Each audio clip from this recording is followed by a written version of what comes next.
बिस्मिल्लाहिर्रहमानिर्रहीम, अस्सलाम वालेकुम and a very good morning public में आपको खुश आमदीद कहूँगी। मैं हूँ अर्मिला हसन। उम्मीद करते हैं जी आप बिल्कुल ठीक ठाक होंगे और सुबह मेरी तरह बहुत मुश्किल से ऑफिस नहीं पहुँचे होंगे। जी इतनी तेज़ नहीं, ज़्यादा फॉग है, इतनी डेंस फॉग आज हमने एक्सपीरियंस की है। जी मुझे लग रहा था कि अभी तक सबसे ज़्यादा फॉग इस टाइम सुबह मैंने एक्सपीरियंस की है, क्योंकि विजिबिलिटी का भी इशू था। उसके अलावा पहले आपको कुछ पैचेस मिलते थे फॉग के जगह जगह पे, लेकिन आज ओवरऑल मेरे रूट के तमाम रास्ते में जो कह लें फॉग थी। और इवन मेरी टीम भी जब आ रही थी तो इनफैक्ट सुबह मुझे ज़ैनब का फ़ोन भी आया, जिनका आप आ जाएंगी। मैंने कहा हाँ मैं आ जाऊँगी, क्योंकि मैं उस वक्त गाड़ी ड्राइव कर रही थी और मुझे लगा कि मैं पहुँच जाऊँगी।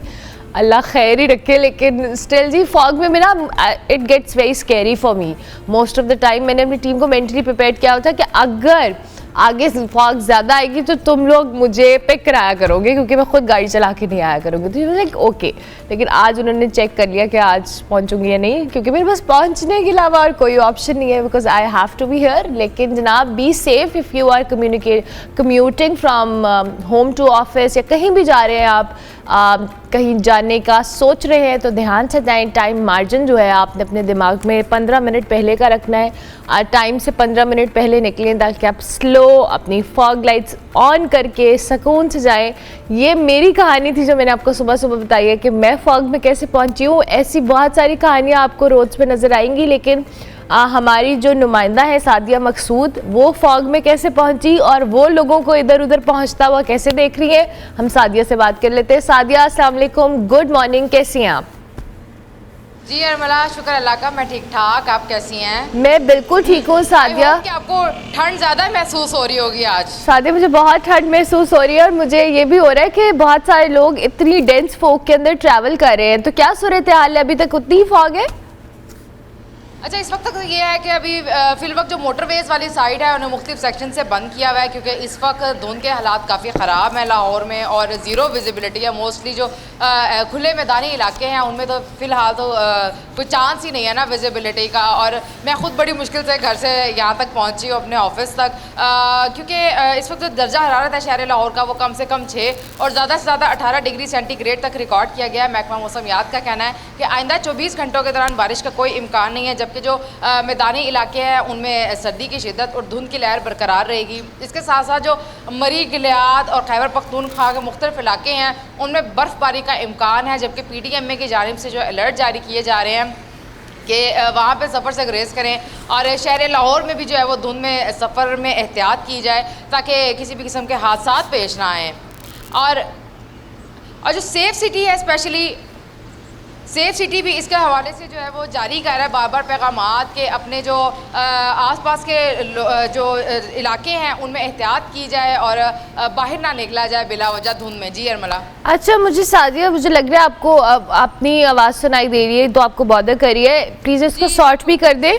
और सेकेंडली सादिया मैं सवाल भी मीनवाइल कर लेती हूँ। आपने जैसे खुद भी कहा कि मोटरवेज़ वगैरह बंद हैं, तो कोई ऐसा स्पेसिफिक हम समझें कि रोज़ाना की बुनियाद पर ये मोटरवेज़ बंद होती हैं ये, लेकिन या आज क्योंकि डेंस फॉग है, यहाँ हम शहर की बात कर रहे हैं, तो जो खुली रोड्स हैं जिसमें हम रिंग रोड को कंसिडर करते हैं दीगर जगहों को, वो भी बंद है या वो खुली हुई हैं?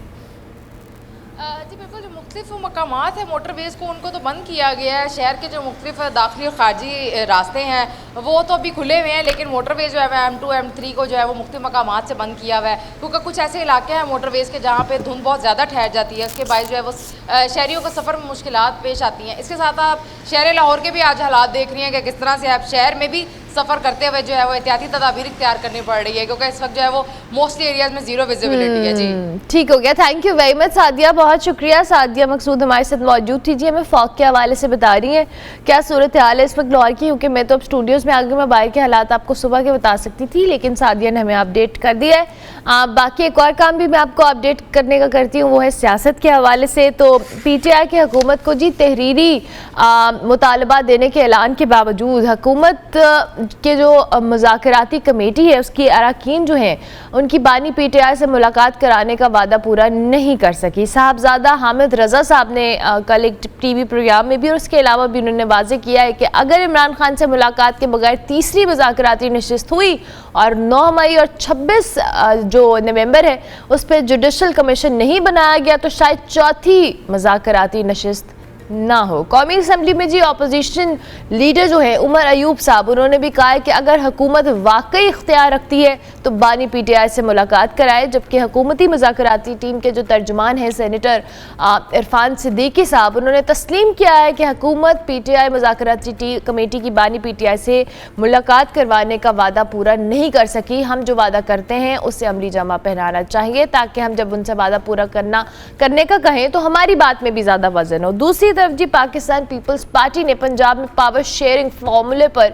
अमल दरामद करने के लिए नून लीग पर पंजाब में सियासी दबाव बढ़ाने का फैसला कर लिया है जी, और मरकज में पावर शेयरिंग इशूज पर दोनों पार्टीज की आला क़यादत में राबते और साथ चलने पर इत्तफाक़ी राय के बावजूद शेखुपुरा जो वर्कर्स कन्वेंशन है उसमें सूबाई रहनुमाओं की तकारीर ने वाज़ेह किया है कि पाकिस्तान पीपल्स पार्टी जो है वफाक और पंजाब में अपना अलग अलग मौक़िफ़ रखती है और अपनाने जा रही है।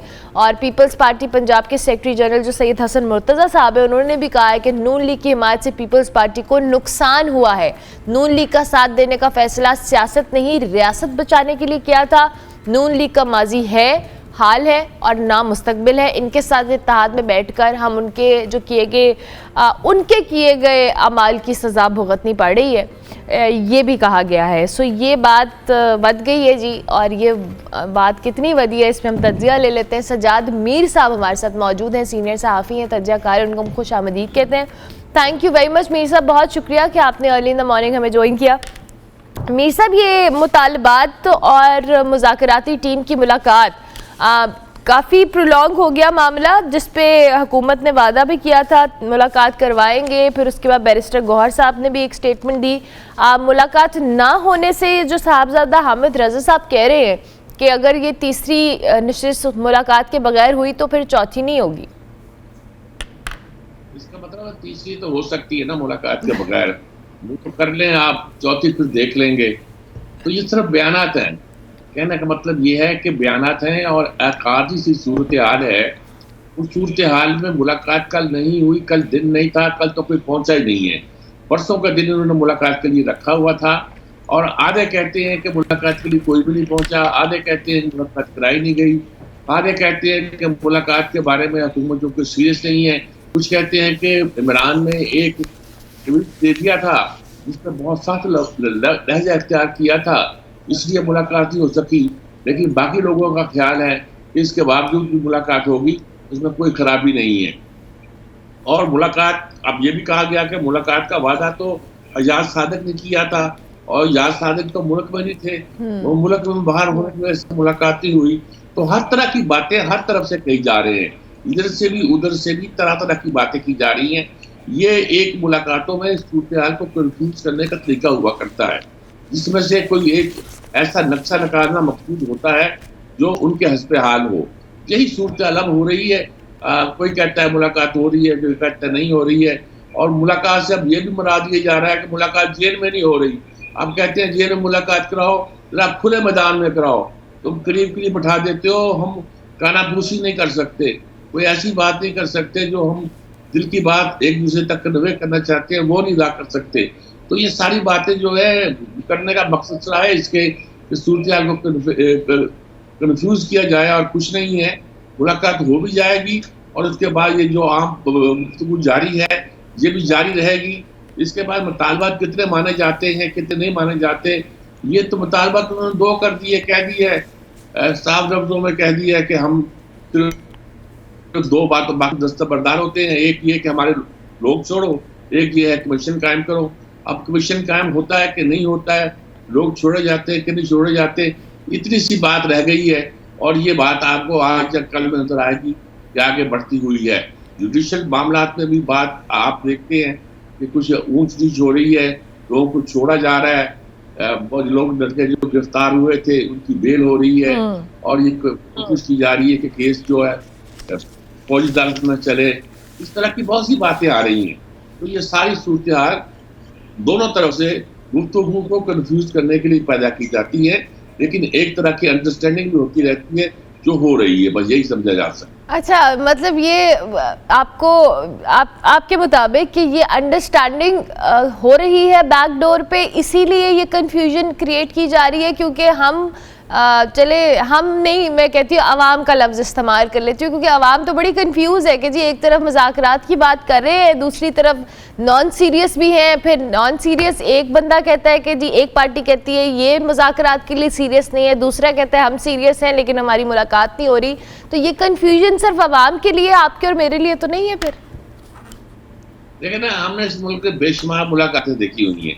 हर मुलाकात के ज़माने में यही होता है, एक ग्रुप कहता है हो रही है, एक कहता है नहीं हो रहा है, एक कहता है कि भी ज़रूरत नहीं है इसकी, दूसरा कहता है कि साहब नहीं हम तो बहुत सीरियस है मुलाकात करने में। इस किस्म के मामलात मुलाकात के दौरान चला करते हैं और अब चल रहे हैं, लेकिन जहाँ तक ये ख्याल है कि ये गुफ्तगू नहीं होगी, ये ना इल्ज़ाम हुकूमत अपने साथ लेना चाहती है, ना मुखालिफ अपने साथ लेना चाहती है।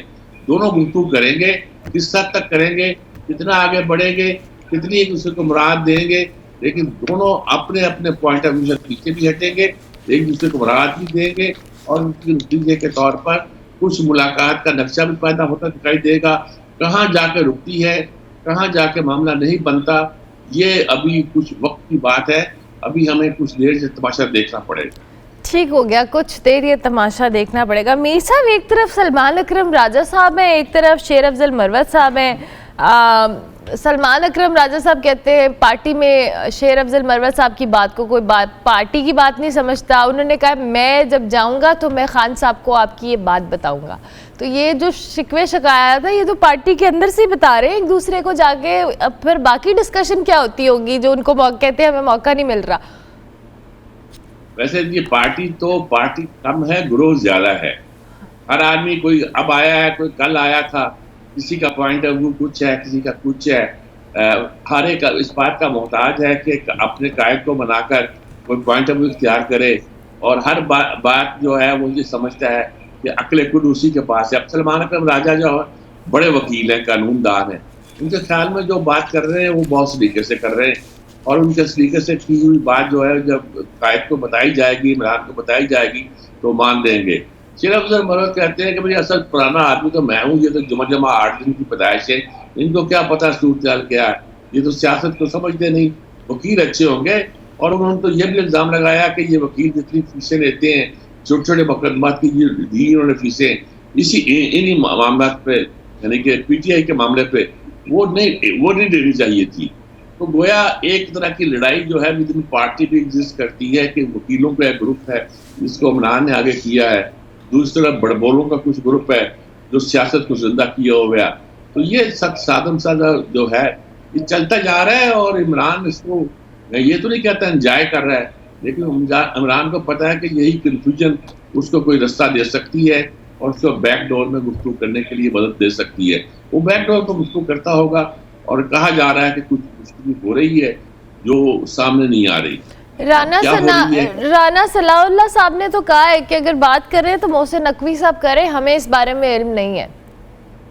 वो उन्होंने फिक्रबाजी की होगी ना कि हुकूमत के बिहार पर अगर मोहसिन नकवी से बात करता है तो मोहसिन नकवी हुकूमत नहीं है, बल्कि वो वही है, इशारा किया होगा वो वाले, और वो उनका नुमाइंदा है गोया, तो उनसे बात कर रहे हो तो उनसे कोई मसला निकल रहा हो तो पता नहीं है हुकूमत का ये पॉइंट ऑफ व्यू नहीं है। राना सलाउल्लाह भी सच कहते हैं, लेकिन ये सारे दर तकसीम होगी तो कोई रास्ता दिखाई देता है, और रास्ता अगर कोई इस तरह का है कि इमरान को छोड़ दिया जाए और फौरन ही उसको इक़्तिदार दे दिया जाए या उसको वज़ीर आज़म बना दिया जाए, तो ये होता दिखाई देता नहीं है। और उससे कम क्या गुंजाइश है? क्या इलेक्शन के लिए कुछ 1-2 साल का वक्त देना मकसूद है, उस अरसे में खामोश रहना मकसूद है, उस अरसे में हंगामे नहीं करना मकसूद है, और उसके जवाब में ये चाहना कुछ बरात हासिल करना कि इमरान को छोड़ दिया नहीं जाए तो कम से कम जैसे कहते हैं बनी गाना में मुंतकिल कर दिया जाए, या किसी ऐसी सहूलत दे दी जाए जहाँ उसका पाबंदियाँ कम हों, तो ये एक दूसरी बात बनती है। लेकिन बहरहाल फिलहाल ये सोचना कि इमरान को गैर मामूली रियायत दी जाएगी या उसको इक़्तिदार की मसला उठा दिया जाएगा, या अमेरिका बहादुर आएगा और ट्रंप जो है अलम उठाकर ऐलान करेगा कि इस बंदे को छोड़ दिया जाए और हुकूमत पाकिस्तान इनको छोड़ने पर मजबूर हो जाएगी, तो ऐसा दिखाई नहीं देता। ऐसा दिखाई नहीं देता। अच्छा मीर साहब, पीपल्स पार्टी और मुस्लिम लीग नून, ये मामला थोड़ा बढ़ गया है। अब पावर शेयरिंग वाला इशू है। अब स्टेटमेंट्स पहले एक दो आती थी, अब रोज़ाना की बुनियाद पर आ रही हैं बयानात। मैं अग्री करूंगी क्योंकि आप जैसे बहुत सारे सीनियर सहाफ़ी और सियासतदान जिन्होंने इस सियासत को देखा है और समझा है, वो ये बताते हैं कि जी ये बयानात हर वक्त चलते रहते हैं। लेकिन मीर साहब, ये जो बयानात हैं, ये जाहिर है इस वक्त क्रिटिकल सूरत हाल तो हुकूमत की भी है और पीपल्स पार्टी भी उसमें एक अहम स्टेक होल्डर तो है। अगर वो बैकआउट करती है तो मुस्लिम लीग नून के लिए तो मुश्किलात होंगी नंबर्स के हवाले से भी। देखिए, एक तो ये गुड गाइज बैड गाइज का मामला है पुराने वाला। उस वक्त तो एक खानदान के अंदर था कि नवाज शरीफ और शहबाज शरीफ खेल लेते थे कि वो जरा मज़ामत के कायल थे, वो मुदाफ़त करना चाहते थे, वो डंडा चलाना चाहते थे, वो मिलकर चलना चाहते थे। यही एक तासुर मिलता था। सियासत मशीन की चाहते हो कि मीम की चाहते हो, इस तरह की बातें होती थी। अब इसमें एक तरफ जरदारी साहब है, वो मनंज बन के रहना चाहते हैं, और दूसरी तरफ बिलावल हैं जो कहते हैं हमारे बात मानी नहीं गई, हमारे तालबात माने नहीं गए, उनको हम मनाएंगे, उनको मानना पड़ेगा, हुकूमत ये ऐसे नहीं होती। अब किस्सा ये है कि बिलावल का लहजा जो है ना, वो तो बिल्कुल अभी नौजवानों का है। मैं बच्चों का तो नहीं कहता, नौजवानों का है। वो नौजवानों के लहजे में कहते हैं कि हुकूमतें इस तरह तो नहीं की जाती ना, इससे मशवरे किए जाते हैं, हमसे जो वादे किए थे पूरे नहीं हुए। तो वो भी एक तासुर देते हैं कि गोया हम कुछ भी कर सकते हैं। करना उन्होंने वही है जो उनको कहा जाना है, और कहा उनको क्या जाना है उसके बारे में जरदारी साहब ने क्या रखा है कि भाई मेरा एक ही बेटा है, मैं जो है मुखालफत इसकी एस्टेब्लिशमेंट की वो बर्दाश्त नहीं कर सकता। तो वो एस्टेब्लिशमेंट की कोई मुखालफत बर्दाश्त नहीं करेंगे। और अगर एस्टेब्लिशमेंट ये चाहती है कि सिस्टम, ये निज़ाम, ये बंदोबस्त जो किया गया है कि वज़ीर आज़म हैं उनके मुस्लिम लीग के, और साथ जरदारी साहब को सारे ओहदे बांट के दे दिए गए हैं, तो ये चलता रहेगा। और जरदारी साहब दो चार चीज़ों के आगे खरीदते हुए खुश होते रहेंगे।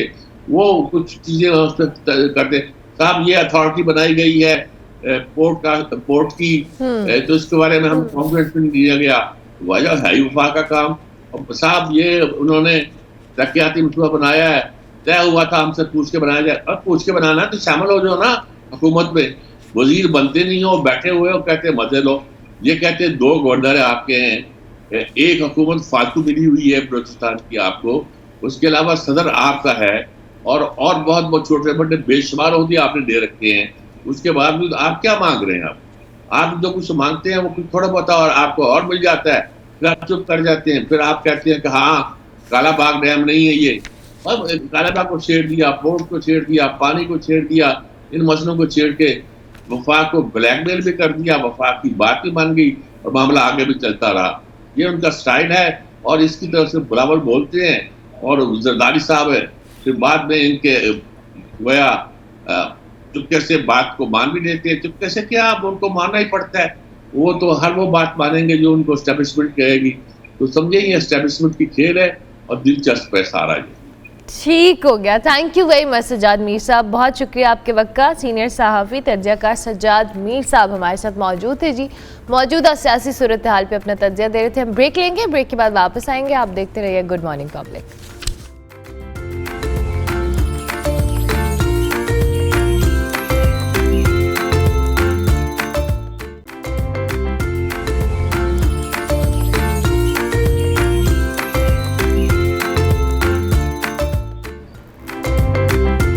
Welcome back to good morning public जी। इंटरनेट के हवाले से रोज़ाना की बुनियाद पे मैं कुछ ना कुछ शेयर भी करती हूँ, डिस्कशन भी करती हूँ, क्योंकि मैं बहुत दुखी होती हूँ जब मेरा इंटरनेट नहीं चल रहा होता। और मेरे ख्याल से हम सब लोग कहीं ना कहीं इंटरनेट की स्पीड को लेकर, इन मसाइल को लेकर अपसेट हैं। और लोगों के बिजनेसेस की, मैं हमेशा कहती हूँ एंटरप्रेन्योर्स की बात कर रही हूँ, बहुत सारे लोग इफेक्ट हो रहे हैं। लेकिन जी एलन मस्क की जो सैटेलाइट इंटरनेट सर्विस फराहम करने वाली कंपनी है स्टारलिंक, वो पाकिस्तान में रजिस्टर हो चुकी है। इस इंटरनेट सर्विस के हवाले से हम सब जानते हैं कि ये दीगर कंपनीज से मुख्तलिफ इसलिए है क्योंकि ये इंटरनेट की सहूलत जो खला में मौजूद सैटेलाइट्स हैं उसके ज़रिए फराहम करती है।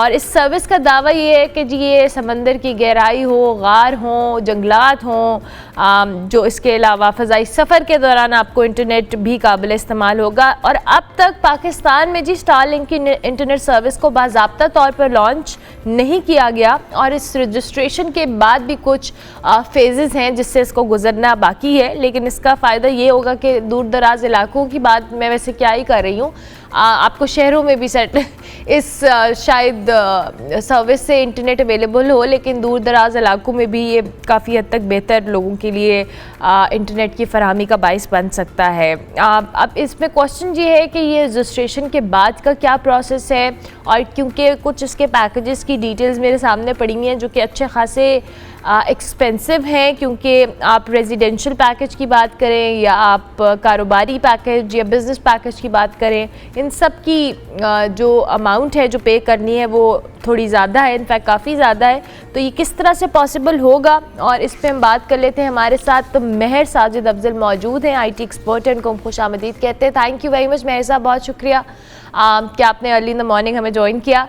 महर साहब, सबसे पहले तो थोड़ा सा हमें ये डिटेल्स बताएं, क्योंकि एज ए लेमैन हमें तो यही पता है कि जी रजिस्ट्रेशन हो गई है, लेकिन इसके बाद क्या प्रोसेस है और क्या ये वाकई इंटरनेट की फराहमी को बेहतर करने में या हमारे लिए एक्सेसिबल करने में हेल्पफुल होगा? जी थैंक यू। देखिए, रजिस्ट्रेशन जो है वो पहला प्रोसेस होता है। कंपनी रजिस्टर करवाने का ये मतलब नहीं है कि स्टारलिंक को लाइसेंस मिल गया पाकिस्तान में ऑपरेट करने का। इसका नेक्स्ट स्टेप जो है वो PTA से जो सैटेलाइट स्पेक्ट्रम है उसका लाइसेंस लेना होगा, और उसके बाद गवर्नमेंट के साथ जो है वो कुछ निगोसिएशंस होंगी। डाटा जो हमारा है हमारी कंट्री का, उसको सेव कहाँ किया जाएगा, उसके सर्वर्स कहाँ होंगे, और इसके अलावा हमें ये चीज़ पता होती है कि सैटेलाइट से डायरेक्ट जो है वो डिश की कनेक्टिविटी होगी, इसे ये डिश ही बोलते हैं, लेकिन इनके ग्राउंड स्टेशंस भी बनते हैं जो कि आपकी मेन इंटरनेट बैकबोन को कनेक्ट करते हैं through satellite to the internet network.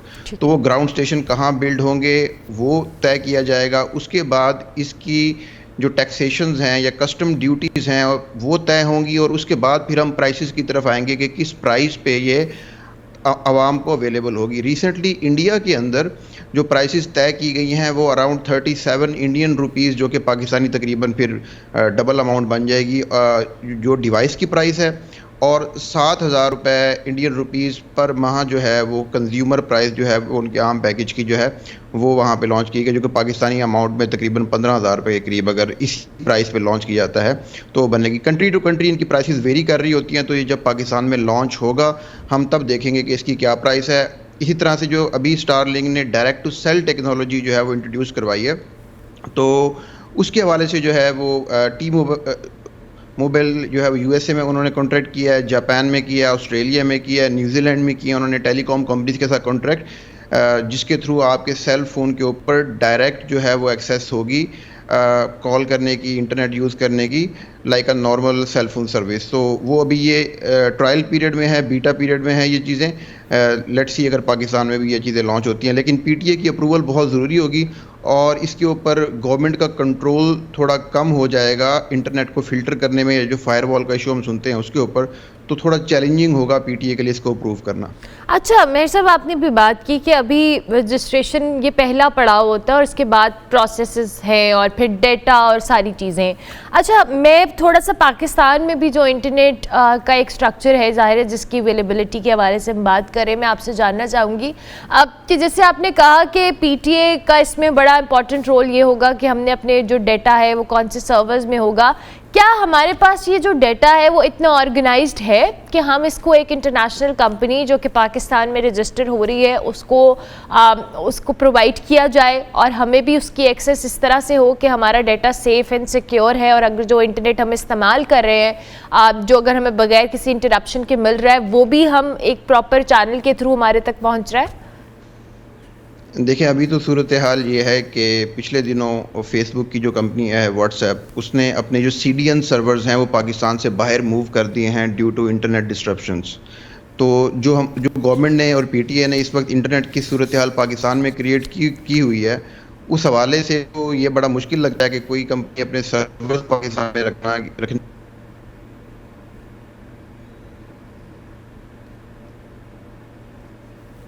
Connection wow, ये हम जिस इंटरनेट की बात कर रहे हैं ये उसी इंटरनेट का मसला है। Very interesting. ये this is like something funny and disappointing at the same time कि हम इंटरनेट सर्विस के बारे में बात कर रहे हैं और जिस इंटरनेट के थ्रू हम कनेक्टेड है उसका ये मसला चल रहा है। अच्छा, नहीं, हम अच्छी बातें करेंगे। अब प्रोड्यूसर साहब कह रहे हैं आप अच्छी बातें करेंगी तो इंटरनेट का मसला नहीं होगा ना। मैं अच्छी बातें कर रही हूँ, मेरी तो क्यूरियोसिटी एज ए लेमैन बड़ी ज़्यादा थी कि अच्छा वाह जी वाह, स्टारलिंक आ रहा है, क्या स्पीड हो जाएगी, क्या हालात हो जाएंगे। और इसमें अब जो फैक्टर्स हैं, चूँकि अभी महर हमारे साथ मौजूद भी थे और महर हमें बता भी रहे थे कि हमारा जो स्ट्रक्चर है अभी तक उस तरह से नहीं, क्योंकि इंटरनेट जो इंटरप्शन या डिसरप्शन थी उसकी वजह से व्हाट्सएप या फेसबुक की जो कंपनी है उसने अपने सर्वर्स यहाँ से मूव कर लिए हैं। तो इसके बाद अगर अब स्टारलिंक आता है या जो भी मामला होता है रजिस्ट्रेशन के बाद, तो वो फेस किस तरह से निकलेगा ये भी उन्होंने अभी हमें बताना है। अच्छा, इंटरनेट डिवाइस और कीमतों के हवाले से चूँकि उन्होंने इंडिया के रेफरेंस से किया तो हमारी करेंसी की सूरत हाल के मुताबिक तो डबल प्राइसेस होंगी, लेकिन कुछ कल हम इंटरनेट पे ही देख रहे थे, कुछ इन्होंने पैकेजेस की डिटेल्स डाली भी थी जी के घरेलू पैकेज में रेजिडेंशियल जो पैकेजेस हैं माहाना चार्जेस तकरीबन 30 से 35 हज़ार रुपये पाकिस्तानी होंगे, जिसके एवज जो है हमें कोई बेहतर स्पीड मिलेगी। इसके साथ डिवाइस की कीमत भी इन्होंने कुछ मुकर्रर की हुई थी 1,10,000 के करीब। ये एक आइडिया है, एस्टिमेटेड एक चीज़ है, क्योंकि इससे आपको आइडिया हो जाएगा कि मुख्तलिफ कंट्रीज़ के अंदर इन पैकेजेस की, इन डिवाइसेस की जो प्राइसेस हैं वो वेरी करती हैं। लेकिन पाकिस्तान के अंदर ऑलरेडी जहाँ पर इंटरनेट सर्विस के इश्यूज़ हैं, जो कि सिर्फ मैं और आप ही बात करते हैं कि इंटरनेट के इश्यूज़ हैं, क्योंकि गवर्नमेंट उस तरह से इस चीज़ को एडमिट करने को तैयार नहीं। गवर्नमेंट भी नहीं, मैं कहूँगी हमारी IT मिनिस्टर साहिबा वो नहीं एडमिट करती। वो कहती है इंटरनेट बिल्कुल ठीक है। दो कि मैं राना सनाउल्लाह साहब को सुन रही थी और उन्होंने भी शिजा फातिमा साहिबा के हवाले से कहा कि जी आवाम को सही पिक्चर देनी चाहिए। हम जानते हैं कि इंटरनेट के मसाइल हैं, हुकूमत का मौक़िफ़ इस हवाले से बड़ा आवाम के साथ क्लियर होना चाहिए। और उन्होंने ये भी कहा कि मैंने ख़ुद भी शिजा फातिमा साहिबा को कहा है कि जी कि वो बेहतर तौर पे सारी चीज़ें आवाम को कम्युनिकेट करें, ना कि घुमा फिरा के बताई जाए कि सब ठीक है, क्योंकि हम सब जानते हैं कहीं ना कहीं कि इंटरनेट ठीक नहीं है और बहुत सारे लोगों के बहुत सारे नुकसानात हो रहे हैं। चलिए लेट्स सी जी, महर से हमारा रब्ता हुआ है? नहीं जी, महर आपको आवाज़ आ रही है? नहीं, आवाज़ नहीं आ रही। चलें जी, हम ब्रेक ले लेते हैं। जब हम ब्रेक के बाद वापस आते हैं तो डिस्कशन को कंटिन्यू करते हैं।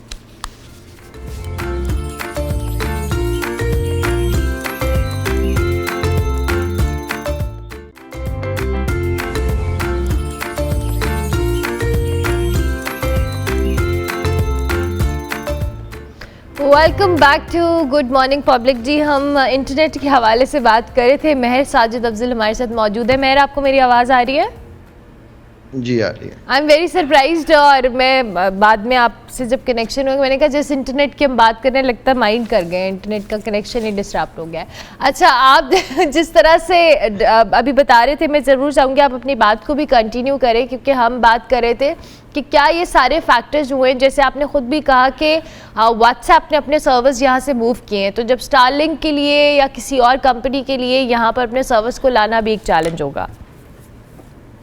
जी बिल्कुल, असल में जो मेन मसला है वो है रेगुलेशंस का। अगर गवर्नमेंट कंट्रोल चाहेगी, इंटरनेट की फ़िल्ट्रेशन चाहेगी, तो शायद स्टारलिंक के साथ वो नेगोशिएशन जो है वो कामयाब ना हो सकें, क्योंकि स्टारलिंक क्योंकि सैटेलाइट सर्विस है, बाकी तमाम हमारी जो सर्विसेज हैं वो सी ऑप्टिकल फाइबर के थ्रू जा रही होती हैं, तो उसके ऊपर फायरवॉल लगा के फ़िल्टर करना उसको आसान है।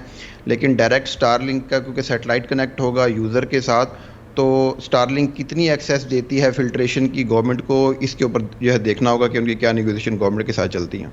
ठीक हो गया। अच्छा, अब महर मुझे ये बताएं कि हमारे यहाँ इंटरनेट का जो इशू है ये आपको नियर फ्यूचर में सॉर्ट आउट होता हुआ नज़र आता है, क्योंकि हम बेसिक जिस स्पीड पे इंटरनेट इस्तेमाल कर रहे हैं या जिन इलाकों में अवेलेबिलिटी है, दूर दराज इलाकों में अभी भी उस तरह के एक्सेस का इशू है, इस हवाले से भी बताएं।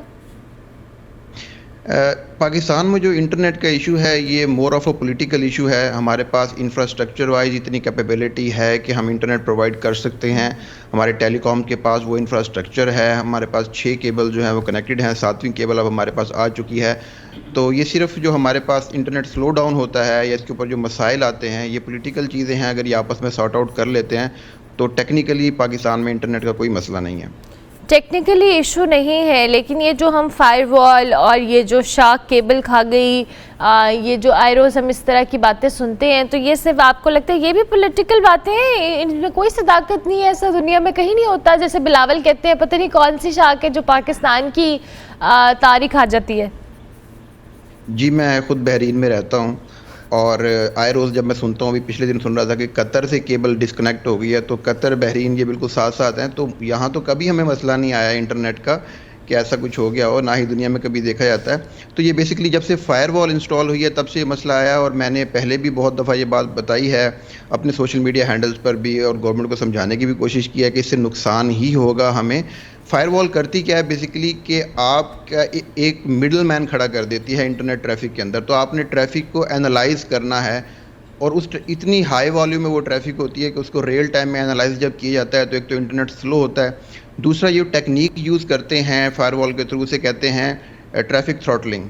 ट्रैफिक थ्रॉटलिंग में ये क्या करते हैं, ये जानबूझ के पैकेट इंटरनेट के ड्रॉप करने लग जाते हैं, जिससे आपकी सोशल मीडिया सर्विस जो है वो डिस्टर्ब होती हैं। नेक्स्ट जनरेशन फायरवॉल की हम जब बात करते हैं तो एप्लीकेशन लेवल के ऊपर जाके ये पैकेट ड्रॉप करते हैं, यानी कि फेसबुक हो गया या इंस्टाग्राम हो गया, टिकटॉक हो गया, एप्लीकेशन के पैकेट्स ड्रॉप करना शुरू करते हैं, व्हाट्सएप हो गया, फेसबुक। जब इनके एप्लीकेशन लेवल पे पैकेट्स ड्रॉप करना शुरू करते हैं तो पर्टिकुलर एरिया में भी ये कर सकते हैं, कंट्री वाइड भी ये कर सकते हैं, लेकिन पाकिस्तान के अंदर जो नेटवर्क है, इंटरनेट का इंफ्रास्ट्रक्चर है, वो इस वक्त वो सेंट्रलाइज है, वो डिसेंट्रलाइज नहीं है। तो उसमें जब सेंट्रलाइज नेटवर्क के अंदर ये जो है मिलियंस की ट्रैफिक को ट्रेस करने की या उसको फ़िल्टर करने की कोशिश करते हैं, तो उससे जो है वो इंटरनेट स्लो डाउन होता है हमारा।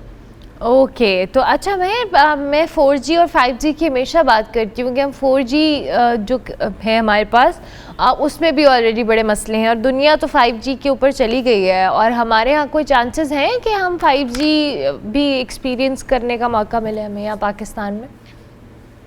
हमने 2 दफ़ा 5G की ऑक्शन लाइसेंस की लॉन्च करके ख़त्म कर दिया। उसकी रीज़न फिर वही पॉलिटिकल है कि अगर आप इंटरनेट की बैकबोन के ऊपर चेक्स रखेंगे, उसके ऊपर फायरवॉल लगा के स्लो करेंगे, तो डेफिनेटली आप उसको 5G कर दें, जो है उसकी सेल से टावर की कनेक्टिविटी को चाहे 4G कर दें या 5G कर दें, उस पर इंटरनेट की स्पीड नहीं आ सकेगी, क्योंकि आपने बैकबोन के ऊपर जो है वो रिस्ट्रिक्शंस लगाई हुई हैं। तो जब तक वो रिस्ट्रिक्शंस नहीं हटती, और इससे हमारी फ्रीलांसिंग और जो हमारी सोशल मीडिया मार्केटिंग की जो इंडस्ट्री है उसको बहुत लॉस हो रहा है, और पाकिस्तान को इकनॉमिकली बहुत लॉस हो रहा है।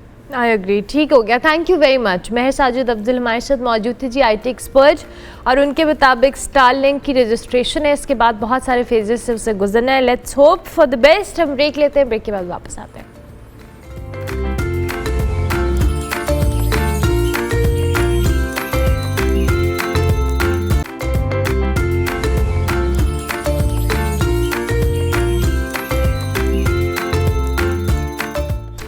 Welcome back to good morning public जी। क्लाइमेट चेंज के हवाले से हम हमेशा बात करते हैं, और क्लाइमेट चेंज का impact with each passing day हम उसको देख भी रहे हैं, एक्सपीरियंस भी कर रहे हैं, वेदर एक्सट्रीम्स की शक्ल में, किसी भी शक्ल में हमारे सामने है। लेकिन आज हम स्पेसिफिकली जंगलात में आग लगने के हवाले से बात करेंगे। कोहे सलेमान के जंगलात में जी हालिया दिनों में दोबारा आग भड़की है, जिसने मकामी माहौल और कीमती दरख्तों को शदीद नुकसान पहुँचाया है। ये आग जो है जी पहाड़ों के जो मुख्तलिफ मकामात हैं उन पर लगने के बाद कई किलोमीटर्स तक फैली है, और मकामी ज़राए के मुताबिक जो गांव के इर्द गिर्द पहाड़ थे वहाँ आग के शोले बुलंद होते रहे हैं, और इसके असरात देखे जा रहे हैं। इससे जैतून, चलगोज़े और बहुत सारे जैसे कीमती इस जैसे दरख्त हैं उनका नुकसान भी हुआ है। साथ साथ जंगल के जो परिंदे हैं, चरिंद परिंद, वो भी इस आग के नरखे में हैं। अगर चंद जंगलात में जी आग लगने के वाक़यात मुसलसल बढ़ रहे हैं, मगर इस बार सर्द मौसम के बावजूद आग का लगना एक इंतहाई अहम सवाल है, जिस पे आज हम बात भी करें। इससे कबल 2022 में भी इन्हीं ही जंगलों में बहुत ही जो कह लें खौफनाक आग भड़की थी और जिसने सैकड़ों स्नोबर के जो दरख्त हैं उनको जलाकर राख भी कर दिया था। इसके बाद जी इसमें इस आग को काबू पाने के लिए इनफैक्ट काफ़ी टाइम लगा था और ईरानी जो हुकूमत है उसने फ़ज़ाई हेलीकॉप्टर्स या फ़ज़ाई जो फाइटर्स हैं वो भेजे थे और उसकी वजह से ये आग पे काबू पाया गया था। जंगलात में क्यों आग लगती है जी? क्या ये वाकई क्लाइमेट चेंज का जो कह लें बहुत वर्स्ट इम्पैक्ट हम देख रहे हैं अपनी आंखों के सामने, और ये जो इतने रेगुलर और कंसिस्टेंट वाक़यात हो रहे हैं इनकी क्या वजूहत हैं? अली अमजद हमारे साथ मौजूद हैं, माहिर माहौलियात, इनको खुशामदीद कहते हैं। Thank you very much Ali, बहुत शुक्रिया आपका। थोड़ा सा अली आप हमें इस फिनोमिना के हवाले से समझाएं हमारे देखने वालों को कि जिस तरह से ये जंगलात में आग लगती है और ये 2022 के बाद दोबारा इस तरह की एक चीज़ हम एक्सपीरियंस कर रहे हैं। बहुत शुक्रिया, पहले तो आपने मुझे इनवाइट किया, और ये नाज़रीन के लिए मैं बताता चलूँ कि ये बहुत समझना ज़रूरी है इस बात को कि गर्मी के मौसम में या खुश्क मौसम में या ऐसे माहौल में जहाँ पे जो आग माहौल ऐसा पैदा होता है कि आग के लिए साजगार माहौल पैदा हो जाता है, और जंगल जो है उसमें तमाम जो चीज़ें हैं, पत्ते हैं, दरख्त हैं, सब कुछ है, वो एक फ्यूल पहले मौजूद है, सिर्फ़ एक चिंगारी की ज़रूरत है।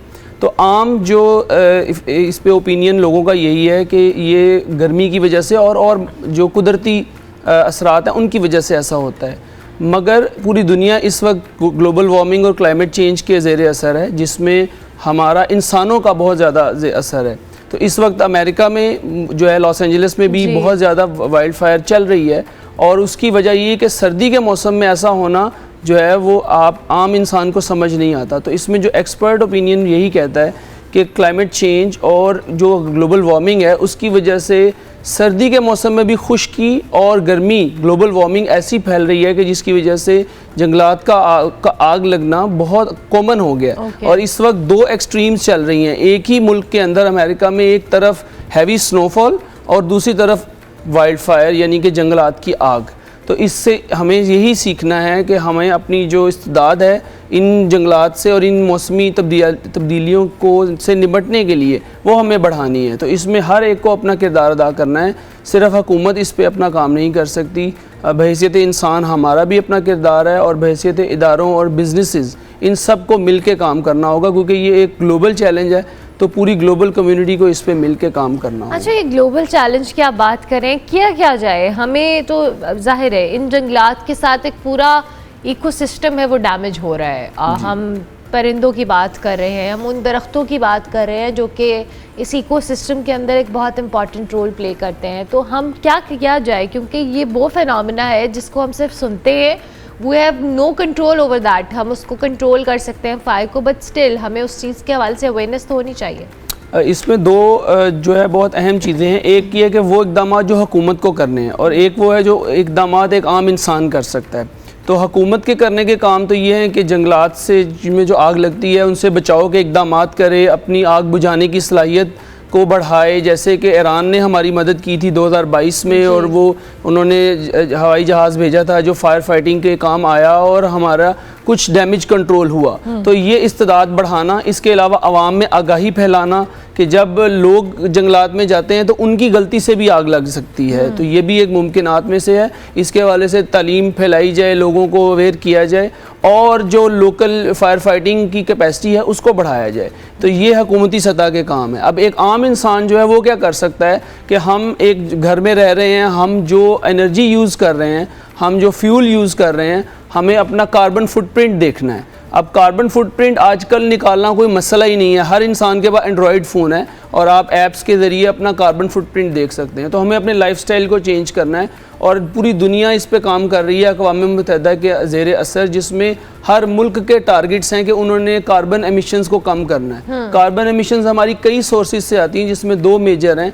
एक हम गाड़ी में कौन सा फ्यूल इस्तेमाल कर रहे हैं, और एक हम घर के अंदर अपना एनर्जी यूज़ क्या कर रहे हैं। तो अगर हम एक आम इंसान इसको कंट्रोल करेगा तो उस मुल्क की एमिशन कम होंगी, उस मुल्क की एमिशन कम होंगी तो पूरे दुनिया की एमिशंस कम होंगी। और ये जो ग्लोबल वार्मिंग है ये पिछले 50 साल में ग्रेजुअली हुआ है, तो ये ऐसा नहीं है कि हम एक बटन दबा दें और अगले 2 साल में ये ठीक हो जाए, और हम इसे ग्रेजुअली ठीक करें। ये हमें ये एक सफ़र है जिस पे हमें गामजन रहना है आहिस्ता आहिस्ता, और जंगली हयात को बचाने के लिए और दूसरी चीज़ों के लिए WWF पाकिस्तान जो हमारा इदारा है वो भी काम कर रहा है कि हम लोकल कम्युनिटीज़ से बात करते हैं, उनकी इस्तेदाद बढ़ाते हैं, उनको गाइड करते हैं कि अगर एमरजेंसी हो जाए तो क्या करना है, कीमती जानों के ज़िया को कैसे बचाना है, जंगली हयात को कैसे बचाना है, और उनको बचाने के साथ साथ अपना जो एक ज़िम्मेदार शहरी होने का सबूत है वो देते हुए हमें इन चीज़ों को कंट्रोल करना पड़ेगा। अच्छा, अभी आपने बात भी की अली अमजद कि जिस तरह से हम इंसानों की इंटरफेरेंस भी जंगलात में आग का सबब बनती है। बिल्कुल। आप एक तो नेचुरल फिनोमेना है जो कि हम जानते हैं और उसके बारे में हमें अवेयरनेस भी है, लेकिन इंसान वहाँ जाकर क्या करते हैं कि आग फैलती, कौन से फैक्टर्स हैं, थोड़ा सा बिल्कुल। इसमें दो अहम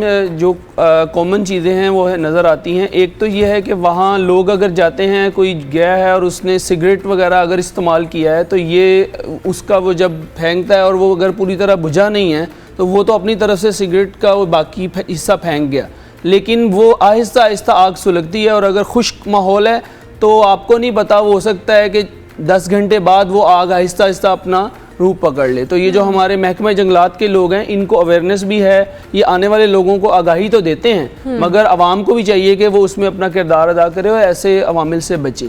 दूसरा जो अंसर है वो ये है कि जैसे मेरे इस मुशाहिदे में भी आया है कि मारगला हिल्स के अंदर जब लोग जाते हैं तो वहाँ बारबेक्यू वगैरह करते हैं और ये चीज़ भी बाज़ औक़ात इसका सबब बनी है, चूँकि वो जब वो काम अपना ख़त्म करते हैं तो वो उसको बुझाते हैं कोयलों वगैरह को, मगर वो मुकम्मल तौर पर नहीं बुझती और आग एक ऐसी चीज़ है जो आहिस्ता आहिस्ता सुलग सकती है। आप समझते हैं कि आपने बंद कर दिया, मगर ऐसा नहीं है, तो वो बाज़ औक़ात फिर वो बड़ी आग की सूरत इख्तियार कर जाती है, लेकिन अगर उसको बर वक्त कंट्रोल कर लिया जाए तो वो आप कंट्रोल कर सकते हैं। वरना हवा जब तेज़ चलती है, जो कि अभी लॉस एंजलिस में भी हो रहा है कि आग बढ़ी है और अब हवा उसको फैलाई जा रही है, तो अगर उसने चंद 100 एकड़ पे रहना था तो वो अब हज़ारों एकड़ पे फैल गई है और एक अमेरिका के लिए और पूरी दुनिया के लिए इसका इम्पैक्ट आएगा। और अभी आपने जहाँ पे कैलिफोर्निया लॉस एंजलिस का आपने जिक्र किया है, वो आग के हवाले से ही एक मेरी टीम ने मुझे भेजा है कि 5 अफराद जी अभी तक हलाक हो चुके हैं उस आग में।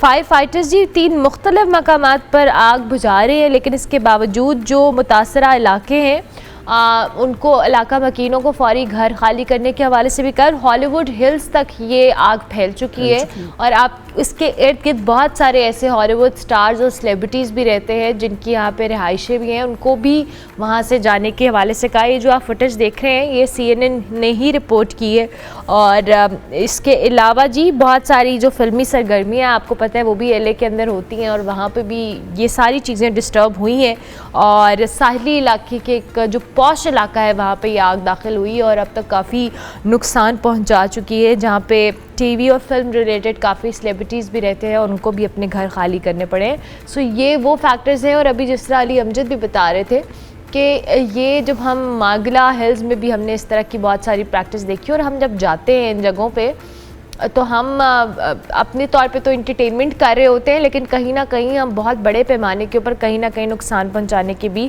ज़िम्मेदार होते हैं। Thank you very much Ali Amjad, बहुत शुक्रिया आपका हमारे माहौलियात हमारे साथ मौजूद थे जी। हम ब्रेक लेंगे, ब्रेक के बाद वापस आएंगे।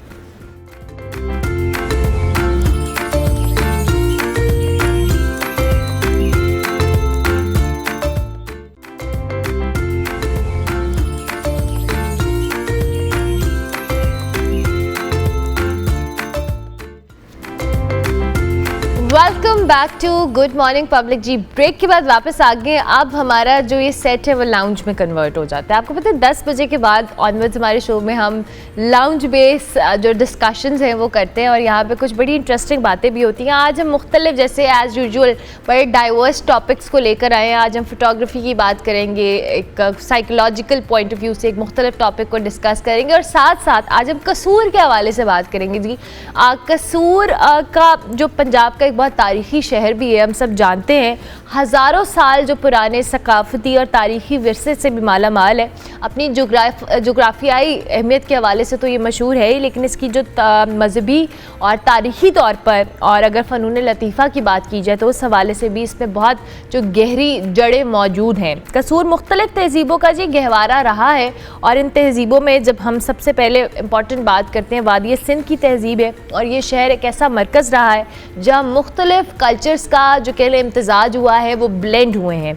कसूर को जी सूफ़ी शायर बुल्ले शाह के हवाले से भी जाना जाता है, ख़ास शोहरत है इस शहर को। मसाजिद हों, कदीम बाज़ार हो, वो इसकी रौनक में तो इजाफ़ा करते हैं, लेकिन साथ साथ इसका एक जो पीक इन्होंने एक्सपीरियंस किया उसकी भी जो कह लें अक्कासी करते हैं। मौजूदा दौर में बहुत सारे ऐसे लोग हैं जो मुख्तलिफ डिफरेंट काम कर रहे हैं, लेकिन कसूर के हवाले से आज हम जब बात कर रहे हैं तो हमने पहले एक डॉक्यूमेंट्री भी देखी थी जो कि साद अमजद हमारे साथ आते हैं लेजेंड्स ऑफ लाहौर में अक्सर, और लेकिन आज हम कसूर को डिस्कस करेंगे इसके हिस्टोरिकल पर्सपेक्टिव से कि ये कितनी अहमियत का हामिल है। इसके अलावा जी आज हमारे साथ एक रिसर्चर कह लें, अदीब कह लें, जिन्होंने कसूर के हवाले से बहुत काम किया है, कई किताबें भी लिखी हैं और कसूर को ओवरऑल बहुत अच्छे तरीके से हाईलाइट किया है। इनकी किताबों में जी morning tea that never reached Kasur और इसके साथ साथ हिस्टोरिकल आर्काइव्स ऑफ कसूर के नाम से, और इसके अलावा भी बुक्स हैं इनकी।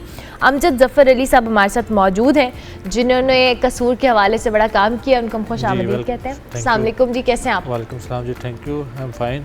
थैंक यू वेरी मच कि आप तशरीफ़ लाए, मैं आपसे ज़रूर गुफ्तगू करूँगी। आगे बढ़ते हुए जी जैसे मैंने कहा डाइवर्स टॉपिक्स हैं, तो आज हम साइकोलॉजिकल इम्पैक्ट के हवाले से भी बात करेंगे। और फोमो का लफ्ज़ हमने सुना है ना, फोमो हो रहा है जी, fear of missing out something. तो ये फोमो क्या होता है, क्यों होता है, इस पे आज हम बात करेंगे। और उसके लिए डॉक्टर ताहिरा मालिक हमारे साथ मौजूद है, हमारे नफ्सियात हैं, उनको हम खुश आमदीद कहते हैं। Thank you very much doctor Tahira, आपका भी बहुत शुक्रिया। इसके साथ साथ जी फोटोग्राफी, ये इतनी एक डाइवर्स चीज़ है। आप फैशन फोटोग्राफी, फिर कुछ लोग लैंडस्केप पे काम करते हैं, कुछ पोर्ट्रेट्स पे काम करते हैं। आज जो हमारे साथ गेस्ट मौजूद हैं ये डॉक्यूमेंट्री स्पेशलिस्ट तो हैं ही, लेकिन साथ साथ प्रोडक्ट फोटोग्राफी भी बहुत ज़बरदस्त करते हैं, बड़ा इनका ज़बरदस्त काम भी है। अली रज़ा पीरज़ादा हमारे साथ मौजूद है, उनको हम खुश आमदीद कहते हैं। थैंक यू वेरी मच जी, बहुत शुक्रिया आपका। आगाज़ मैं आपसे करूँगी साहब, जैसे हम अभी बात कर रहे थे, कसूर बड़ा एक कल्चरली रिच किस्म का शहर है, जिसको हम सिर्फ ये जानते हैं कि वो पंजाब का शहर है, बहुत सारे लोगों को नहीं पता होगा। आपने बहुत काम किया है, थोड़ा सा हमारे देखने वालों के साथ शेयर करें। हाँ जी, कसूर को चूँकि थोड़ा सा निगेट किया गया, लाहौर क्योंकि एक बिग सिटी था उसके साथ होने की वजह से कसूर का एक अपना कल्चर है, अपनी एक वैल्यू है। कसूर कहा यह भी जाता है कि लाहौर जो है वो राजा रामचंद्र के बेटे लखू के नाम पे बना, और कसूर जो है राजा रामचंद्र के दूसरे बेटे कसू के नाम पे बना, या उसको कुछ भी कहा जाता है। सिकंदर आज़म कसूर तक आया, उससे आगे नहीं गया, उसने वहाँ पे 12 किले बनाए। कसूर बेसिकली वहाँ पे 12 किले थे जिनकी कसर जो है अरबी का लफ्ज़ है जिसमें मानिए किला, कसर से भी 12 किलों की वजह से वो कसूर बन गया। ये फिर हिंदू तहज़ीब वहाँ पे रही है। उसके बाद मुस्लिम आए, पठान आए अफ़गानिस्तान से, वो वहाँ पे आके बस गए। उसके बाद फिर सिख रजीम वहाँ पे रहा, सिखों ने 70-80 ईयर्स गवर्नमेंट किया। उसके बाद ब्रिटिश आ गए, इवेंचुअली पाकिस्तान के आ गया। कसूर एक वाहद तहसील था पंजाब की जो कि 2 हिस्सों में डिवाइड हुआ, आधा कसूर इंडिया में चला गया, आधा पाकिस्तान में रह गया। तो इस हवाले से ये कोई 2500 साल ही हिस्ट्री पे मैंने काम किया और इसको मैं लेके आया हूँ टेक्स्ट फॉर्म में, या जितना भी जहाँ पे भी मैं इसको हाईलाइट कर सकता था वहाँ पे मैंने इसको हाईलाइट किया। तो कसूर में बहुत बड़े जो हैं लोग पैदा हुए हैं। मैं बुल्ले शाह कसूर में पढ़ने के लिए आए थे, यानी कि एक वक्त ऐसा था कि कसूर को एजुकेशनल हब ऑफ सब कॉन्टिनेंट कहा जाता था।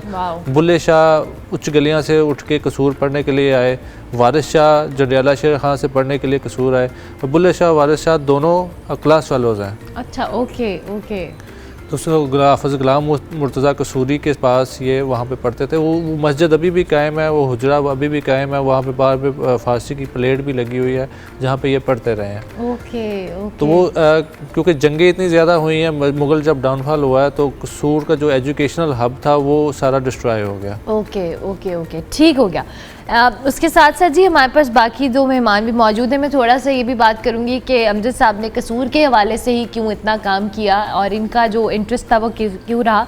लेकिन डॉक्टर ताहिरा, मुझे सबसे पहले तो ये फोमो बताए ना, फियर ऑफ मिसिंग आउट। हमारी जेनजी जनरेशन में तो बड़ा ये मसला है कि हम हर थोड़ी देर बाद बोलते हैं मुझे फोमो हो रहा है, तो छोटे छोटे बच्चों को भी हो रहा होता है। तो ये ज़रा हमें एक्सप्लेन करें कि फोमो क्यों होता है और ये है क्या। देखें, जब आप अपनी ज़िंदगी के अलावा बाहर चिंटू बिंटू की ज़िंदगी में क्या हो रहा है आप ऑल टाइम ये देखेंगे तो फिर आपको फोमो होगा, फियर ऑफ मिसिंग आउट। जैसे बचपन में हम लोगों के अगर एग्ज़ाम्स होते थे और माँ बाप छोड़ जाते थे, कोई पार्टी है या कोई इवेंट है आप पढ़ो, तो थोड़ा सा दिल में वो धक धक होती थी ना कि वहाँ मज़े कर रहे होंगे, इंजॉय कर रहे होंगे, हम पढ़ रहे हैं। लेकिन ये अब इतना ज़्यादा हो चुका है और इसमें ज़्यादा रोल जो है वो सोशल मीडिया का है। आप देखिए इंस्टाग्राम पे ऑल टाइम ऑन रहना है, फेसबुक पे रील्स देखनी है, अप टू डेट रहना है, कहीं कुछ मिस ना हो जाए, कहीं मैं पीछे ना रह जाऊं। और एक्चुअल में ये है क्या? एक सवाल आता है हमेशा कि ये क्यों है, क्यों होता है? क्योंकि हम अपनी ज़िंदगी पे फोकस ही नहीं कर रहे हैं। हमें तो ये पता ही नहीं कि हमारी प्लेट में क्या है, हमें तो दूसरों की प्लेट देखनी है। और फिर इससे लो सेल्फ स्टीम आ रही है, एहसास कमतरी आ रही है, जबकि हम ये भूल चुके हैं कि सोशल मीडिया तो एक चमक दमक की दुनिया है। वहाँ पे रोने धोने तो पोस्ट नहीं होंगे, डेफिनेटली बेहतरीन चीज़। हाँ, सब लोग अपनी बेस्ट लाइफ दिखाएंगे डेफिनेटली। और लेकिन वो कंबल में बैठी हुई जो दानिया ना, वो ये देखेगी कि ओहो ये तो बड़ी खूबसूरत लग रही है।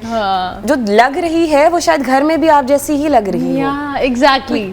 ये जो फियर ऑफ मिसिंग आउट है, ये एक आप कह लें एंडलेस मैराथन रेस है, जिसका ना तो कोई गोल है, ना ये ख़त्म होने वाली है, ना इसका कोई फ़ायदा है।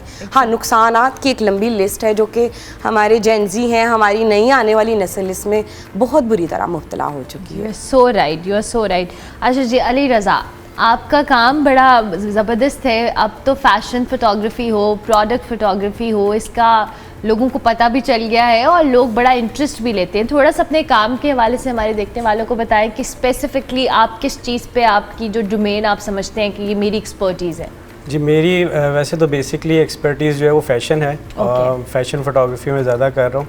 लेकिन ये कि ये जो बेस है वो मेरी बनी है मेरी फॉर्मल एजुकेशन से, जो कि मेरा स्टार्ट हुआ था गवर्नमेंट कॉलेज से इंटरमीडिएट फ़ाइन आर्ट्स में। तो वहाँ मैंने सबसे पहले जो ड्राइंग की, पेंटिंग की, तो उससे मुझे जो है ना लाइट की स्टडी का पता चला। मुझे पता चला कि कॉम्पोजिशन कैसे बनानी है, कैसे एलिमेंट्स को आपने अरेंज करना है और अरेंज करके आपने एक कॉम्पोजिशन में उसको जो है लेआउट को परफेक्टली फिट इन करना है। तो वो मेरा बेसिक स्टार्ट था, जहाँ से मुझे जो है लाइट की बेसिकली फोटोग्राफी जो है वो लाइट की स्टडी है। All about lighting. जी बिल्कुल। तो वो वहाँ से जो है वो मेरा इंटरेस्ट बनना जो है ना वो स्टार्ट हुआ।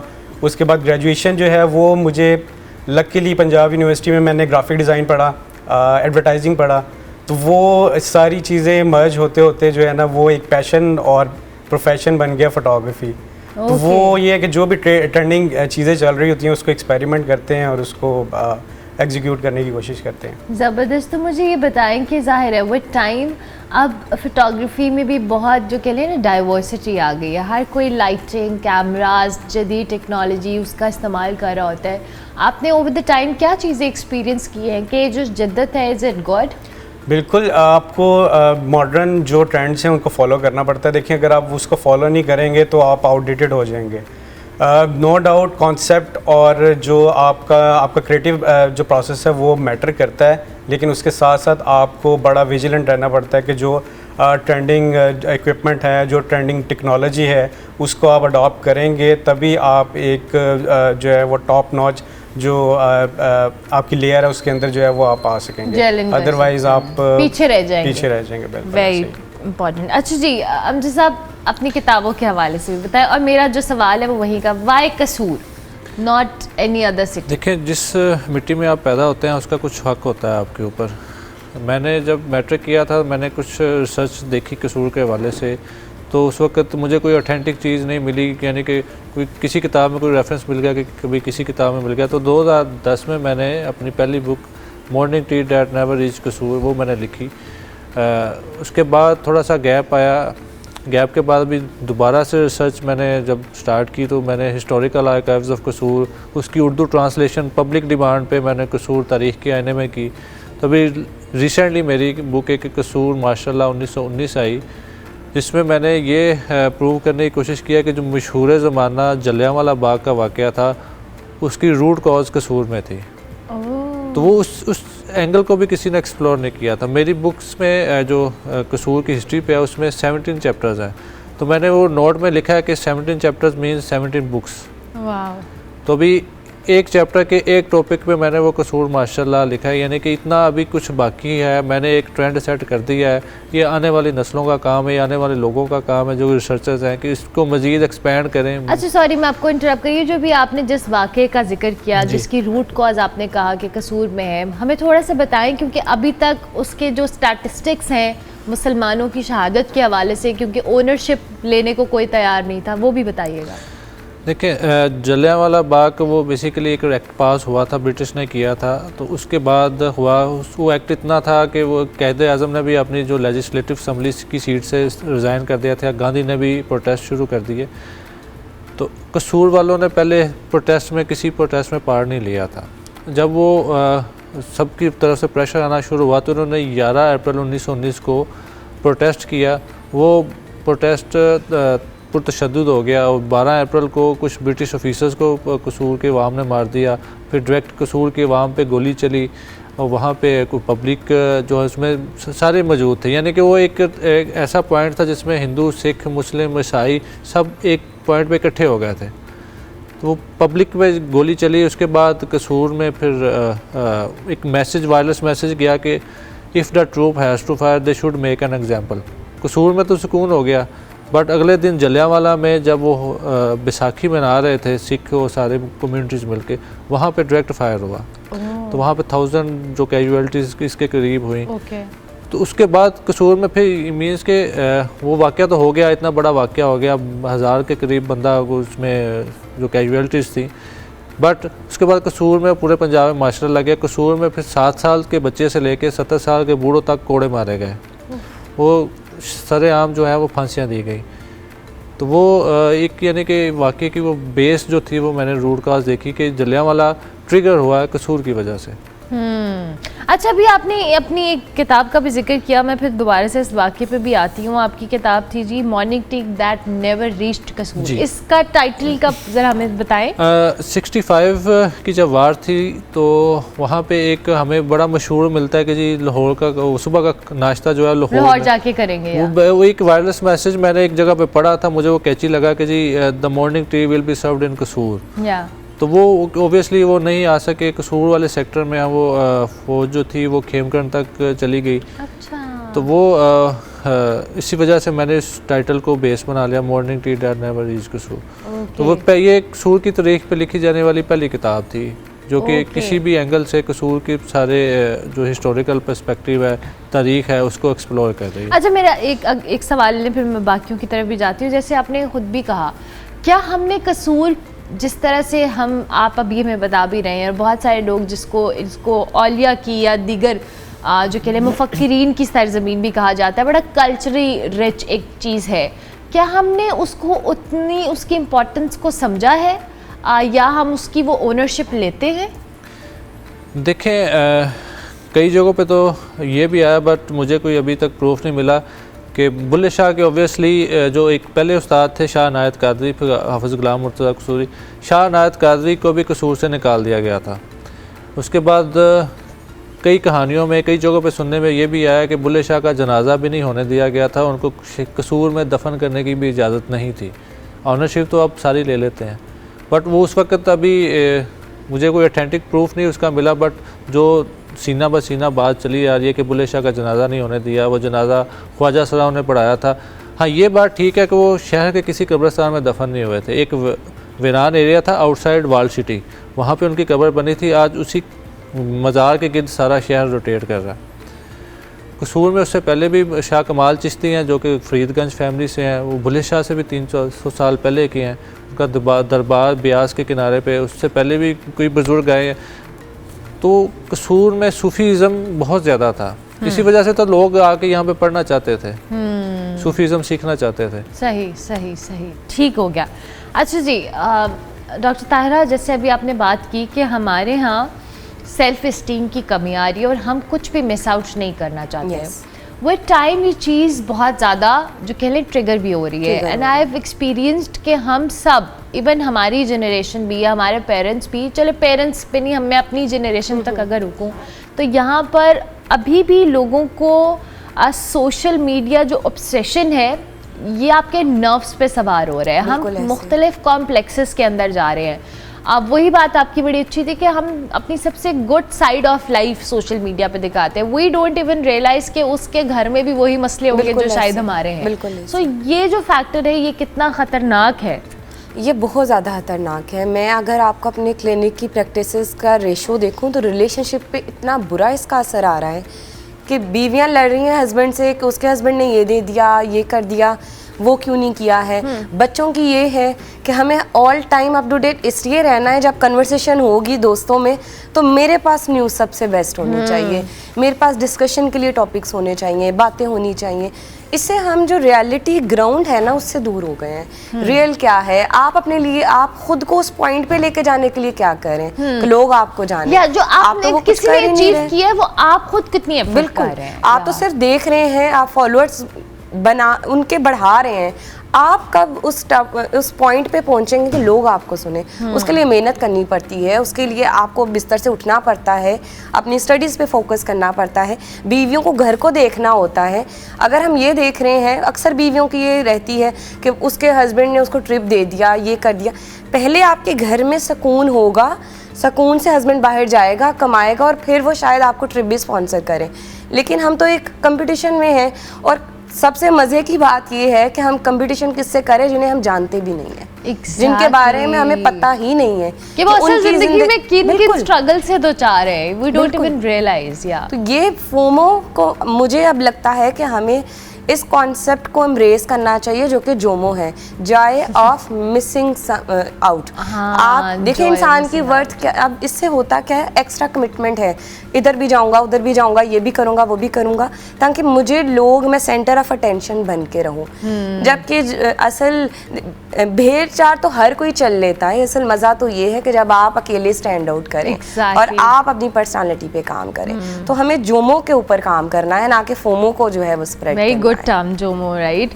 अच्छा अली, अभी जिस तरह से डॉक्टर ताहरा भी कह रही हैं, हमारे यहाँ हमें लगता है कि शॉर्टकट्स बड़े शॉर्टकट होना चाहिए ना। अगर आपने फोटोग्राफर बनना है तो आपने कैमरा ख़रीदा, देख लिया, सब हो गया, ठीक है, आपका शौक एक तरफ, लेकिन उसके लिए आपको सीखना है, आपका स्किल आना चाहिए, आपको उसमें बेहतर से बेहतर होना है। तो यहाँ पे आपने वो टाइम देखा है कि नए लोग जब आते हैं इस फील्ड के अंदर तो उनको फ़ौरन होता है कि जी हम रातों रात मशहूर हो जाएं और हम बड़े बड़े सेलिब्रिटीज़ के साथ काम कर लें। वो स्ट्रगल फेज से कोई नहीं गुजरना चाहता। बिल्कुल ऐसे ही है। इसकी सबसे बड़ी जो मैं समझता हूँ रीज़न है वो ये है कि यहाँ पे जो है वो जितना भी फ़ोटोग्राफ़ी को या फिल्म मेकिंग को अडॉप्ट करते हैं वो उसको प्रॉपर जो है फॉर्मली पढ़ते नहीं है, एजुकेशन नहीं लेते। जैसे फॉर एग्जांपल अगर मैंने फ़ोटोग्राफ़ी को एज ए प्रोफेशन अडॉप्ट किया है तो मैंने प्रॉपर उसकी एजुकेशन ली है, डिग्री ली है, फिर फिल्म मेकिंग में मैंने मास्टर्स किया, एमफिल किया। तो उससे ये है कि मुझे उसकी बेसिक्स का भी पता है और मुझे एक चीज़ होती है वर्क एथिक्स। ठीक है, आप ट्रेंडिंग में आप आ गए और आपने बड़ा अच्छा काम कर लिया और आप, लेकिन वो आप उसी तरीके से आप वाइप आउट भी हो जाते हो। Exactly. तो अगर आपकी प्रॉपर एजुकेशन होगी तो आपको सस्टेनेबिलिटी का पता होगा कि आपने सर्वाइव कैसे करना है फील्ड में और कैसे आपने इसको लॉन्ग टर्म लेके चलना है। तो शॉर्टकट तो किसी भी फील्ड में डेंजरस है। There is no shortcut. ये तो मैं हमेशा कहती हूँ कि किसी चीज़ में भी आपके लिए शॉर्टकट नहीं है, आपको एक फेज से गुजरना है, तभी वो चीज़ लॉन्ग लास्टिंग भी होती है और अगर आप कंसिस्टेंट रहते हैं तो आपको एंजॉय भी करते हैं आप उस चीज़ को। मुझे ब्रेक लेनी है, ब्रेक के बाद वापस आएंगे, डिस्कशन को कंटिन्यू करेंगे।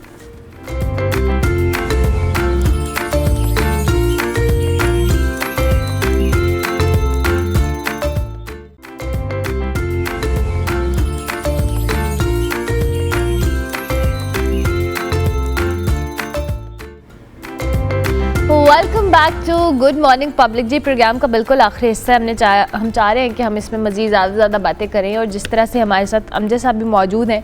अमजद साहब, हम अभी यही बात कर रहे थे ऑफर भी कि ये एक प्रॉपर फेज़ होता है जब आप किसी चीज़ पे रिसर्च कर रहे होते हैं, किसी के बारे में आप पढ़ना चाहते हैं, देखना चाहते हैं, तो उसका एक प्रॉपर प्रोसेस है, आपको एकदम से सब कुछ पता नहीं चल जाता। आपने जब अपनी किताबें भी लिखी तो आपका जो रिसर्च मेथड था या आपने जिस तरह से तहकीक की और आपने सारी चीज़ों को देखा, हिस्ट्री को सही तरीके से बताना इट्सेल्फ एक बड़ी जिम्मेदारी का काम है। तो आपके जो सोर्सेस थे या आप जिन लोगों से बात करते थे या पढ़ते थे वो कौन कौन रहे और किस तरह से एक्सपीरियंस रहा? मैंने जब पहली रिसर्च शुरू की बुक के लिए तो उसके लिए मुझे 8 साल लगे कुछ डाटा इकट्ठा करने में। 8 साल? क्योंकि मैं उस वक्त स्टूडेंट लाइफ में था, तो उसमें डाटा इकट्ठा करना, लोगों से मिलना, मुख्तलिफ बिहेवियर्स को नोट करना, को इंट्रोड्यूस करना, जाके बुज़ुर्गों को मिलना कि जिन्होंने पार्टीशन के वाक़यात भी देखे थे। वहाँ पे कुछ हर्डल्स भी आती हैं, कुछ लोग इनकार कर देते हैं हमने कुछ नहीं देना, या हमारे पास कई लोगों के पास चीज़ें होती भी हैं, किसी से बुक मांगने जाओ वो बुक नहीं देता था, किसी लाइब्रेरी में एक्सेस करने जाओ वहाँ पे हर्डल्स आ जानी। तो वो एक फ़ेज़ एक गुज़र गया, उसमें एक प्रैक्टिस जो बन गई ठीक है। उसके बाद जब दोबारा मैं अपने आप को रीलॉन्च किया तो मैं फिर जहाँ भी गया हूँ, चाहे वो डिप्टी कमिश्नर कसूर हैं, एडिशनल डिप्टी कमिश्नर कसूर हैं, डीपीओ कसूर हैं, यानी कि एक सिपाही से लेके डीपीओ तक, डिप्टी कमिश्नर तक सब ने हेल्प किया। इवन कि हम जब पिछले साल हम रिसर्च कर रहे थे तो एक जगह पे बैठे हुए, तो वो वहाँ का स्टाफ जो है उस ठंड बहुत ज़्यादा थी, वो कोयले जला के ले आया कि सर आप रिसर्च कर रहे हैं, क्योंकि हम चीज़ें स्कैन कर रहे थे आर्काइवल के लिए। तो वो यानी कि इस लेवल तक लोगों को शऊर देना वो हमारा ही काम है कि हम क्या काम कर रहे हैं, किस लिए कर रहे हैं और क्यों कर रहे हैं। तो ये शऊर हमने देना है, आने वाली नस्लों को शऊर हमने देना है। बट कुछ हलकों में से ऐसे हुआ कि मुझे बहुत ज़्यादा वहाँ पे परेशानी हुई कि मैंने एक जगह परमिशन लेनी थी कि जी मैं कसूर के बच्चों को कसूर की हिस्ट्री के बारे में बताना चाहता हूँ। मुझे कहा गया कि आप तो अपनी मशहूरी के लिए कर रहे हैं, बच्चों की तालीम का हर्ज होगा अगर आप ये काम करेंगे।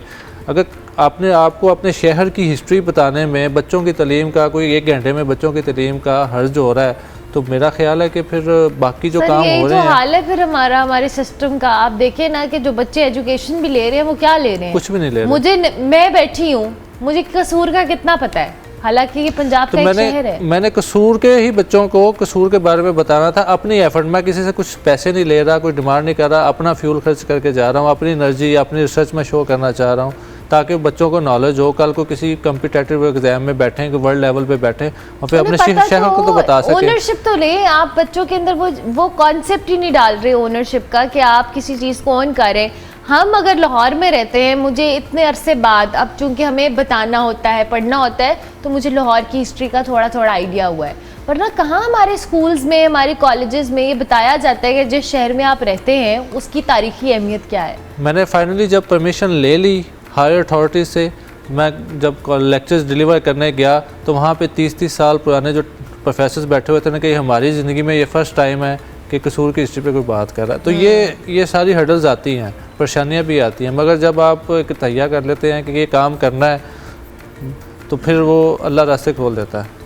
तो बेशक। ये मैं ये बात कहना चाहूँगा कि जितनी भी अथॉरिटीज से मैं मिला हूँ, जाके हायर अथॉरिटीज हैं, उन सब ने कोऑपरेट किया और अप्रिशिएट किया। कि आपका एक्सपीरियंस इस हवाले से चला। जैसे अभी मुझे कान में मुझे पता लगा है कि नूर जहाँ खुद भी जो हमारी लेजेंड रही हैं, उनका ताल्लुक भी कसूर से था, तो बहुत सारे ऐसे नाम हैं जो जुड़े हुए हैं। इसके अलावा जो हमारा जो जितना भी सब कॉन्टिनेंट का म्यूजिक है ना, उस्ताद बड़े गुलाम अली खां बहुत बड़ा नाम है, बिल्कुल वो कसूर के हैं। नूर जहाँ के दूसरे उस्ताद हैं, उससे पहले नूर जहाँ के उस्ताद थे उस्ताद गुलाम मोहम्मद, तो उसके बाद बड़े गुलाम अली खां नूर जहाँ के उस्ताद बने। तो नूर जहाँ उस्ताद बड़े गुलाम अली खां कसूर को मौसीकी का यानी कि घराना का, कसूर घराना एक अलग से एक घराना है मौसीकी का। जबरदस्त। सजाद अली भी उसी कसूरी घराने से आए हैं। क्या बात है। देखें हम अभी एक्सप्लोर कर रहे हैं इस चीज़ को, ये भी नॉलेज का हिस्सा है। अच्छा जी डॉक्टर साहिरा, अब हमने इस डिस्कशन को वाइंड अप भी करने में चाहूँगी, हम क्या ऐसा करें, हमें क्या चीज़ें अपने माइंड में रखनी चाहिए, अपने बच्चों के अंदर डालनी चाहिए। इवन खुद भी, मैं अपने आप को भी इसमें कंसिडर करूँगी कि हम भी समटाइम्स सोचते हैं कि फ़लाना ऐसी जगह जा रहा है या इस तरह एक्सपीरियंस कर रहा है, तो क्या चीज़ें हमारे माइंड में होनी चाहिए? सबसे पहला स्टेप तो है प्रायोरिटीज़ को सेट करना, प्रायोरिटाइज़ करना कि आपकी ज़िंदगी में कौन सा काम कितनी अहमियत का हामिल है। अगर लेट्स सपोज आपने सोशल मीडिया से गोल सेट कर लिया, चलिए फेयर इनफ, उसके लिए आप करने क्या वाले हैं, अपने मोबाइल की जो है वो टाइमिंग को, आप स्क्रीन टाइम को रखें। ऐसा नहीं कह रहे कि आप मोबाइल ही यूज़ करना छोड़ दें या आप बिल्कुल ही दुनिया से अलग हो जाएं। अप टू डेट रहना भी ज़रूरी है, लेकिन किस हद तक, हर सेकंड में दुनिया में क्या हो रहा है ये आपका काम नहीं है। You are not researcher. आपको अभी ज़िंदगी की बहुत सी मंजिलें तय करनी है, आपको अपनी ज़िंदगी में करंट अफेयर्स पे काम करना है, अपनी पर्सनालिटी पे काम करना है, अपनी स्टडीज़ पे काम करना है, बहुत कुछ है करने को। लेकिन हम वो सारी की सारी बकेट जो ज़रूरी है उसको साइड पे रख के एक ऐसी राह पे चल चुके हैं जिसका हमें पता नहीं है। सबसे पहले तो प्रायोरिटीज़ सेट करें, दूसरा अपनी ज़ात पे काम करें। जितनी आपकी ज़ात की जो है, आपके लिए आपका दरख्त जितना तना मजबूत होता है ना, वो हर आंधी हर तूफान से लड़ पड़ता है और बच जाता है। इसलिए सबसे पहले अपनी वर्थ को जो है वो टाइम दे, सेल्फ लव के कॉन्सेप्ट को एम्ब्रेस करें, उसके बाद दूसरी चीज़ों की तरफ जाएं। फिर आप जब आपका सेल्फ इमेज अच्छा होता है ना, तो बाहर की दुनिया क्या कर रही है मैटर ही नहीं करता है, क्योंकि आपको पता है कि मैं एक जर्नी पे हूँ। और ये जो जंप इन करने वाली बातें हैं, ये जो रिस्क फैक्टर से डरना और कंक्लूजन पे जंप इन करना, ये हमारी सबसे बड़ी भूल है। रिस्क जो है वो लेने पड़ते हैं, शॉर्टकट्स कभी भी आपको सक्सेसफुल नहीं करते हैं। और अगर आप वो भी जाते हैं तो वो बिल्कुल वो लॉन्ग लास्टिंग जर्नी का हिस्सा है। गिरना, संभलना, चलते रहना, ये सीखना ज़रूरी है।